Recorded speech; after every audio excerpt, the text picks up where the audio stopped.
this experiment that was done, I think at Stanford Milgram. University, the Milgram experiment.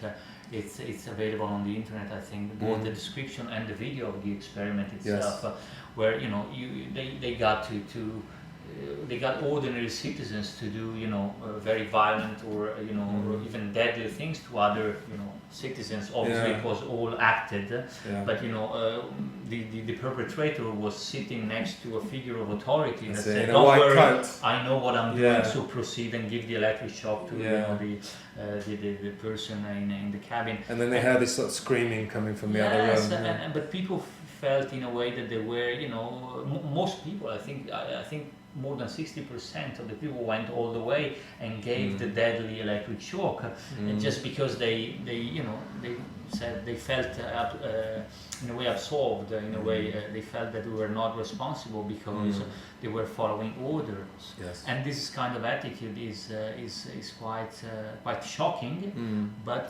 it really explains how the human psyche is really easy to manipulate to certain ends, and very evil ones as well. Yeah, but I think it's also it's quite realistic in a sense, because the people didn't just do it immediately. They were raising objections. They're saying, "I'm not doing this anymore," and it was a sort of faceless white coat saying, "You need to carry on with the experiment. The experiment, please continue." It was that kind of thing. Yes. So it wasn't that they weren't raising objections. I think it would be ridiculous to think that they're not going to react. But they go all the way without questioning or. It's like you're saying it. And I think you have to look. Surely you have to look back to school. That's surely where that comes from. The kind of conditioning to accepting authority and the education system this education system is definitely is playing a major role in this getting us accustomed and passive to authority. Absolutely, and the maverick tends to have a bad time. I mean, I look back to my school days, and I think my teachers were fine. I went to an okay school, fairly sort of middle of the road school.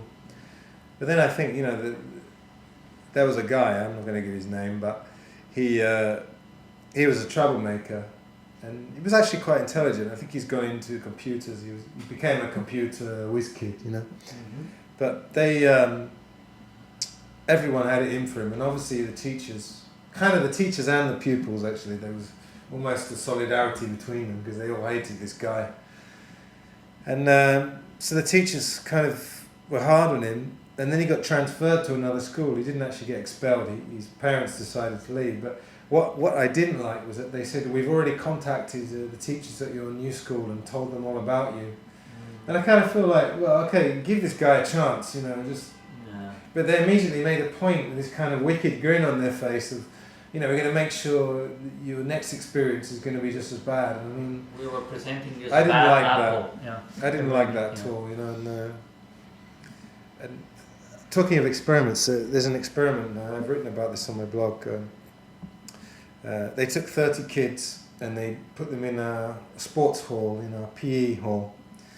And they said, "Right, kids, we're going to ask you a very simple question. If you answer A, if you think the answer is A, run to the left-hand side. If you think the answer is B, run to the right-hand side."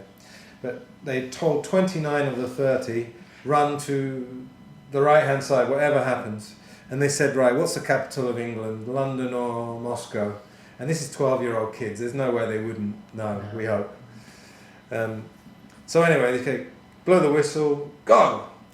And 29 they run towards Moscow. Run to Moscow. One was gets about 10 yards, has a sort of frightened look on his face, and then quickly, hoping nobody had noticed, quickly runs.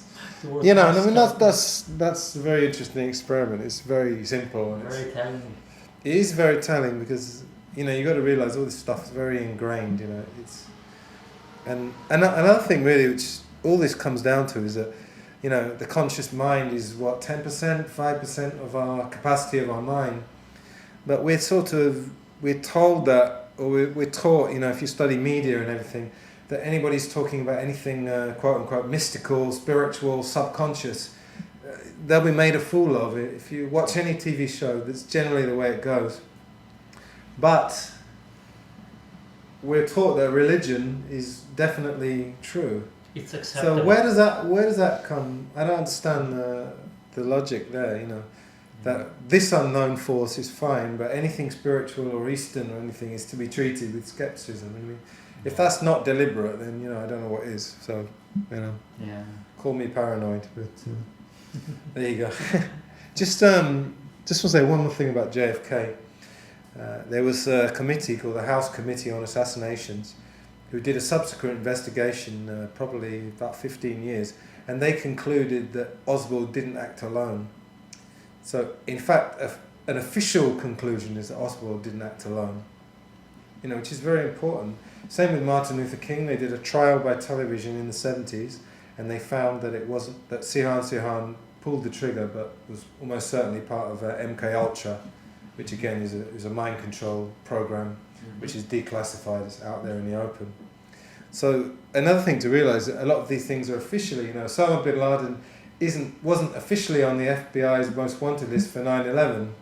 He was wanted for the Kenyan and Tanzanian embassy bombings.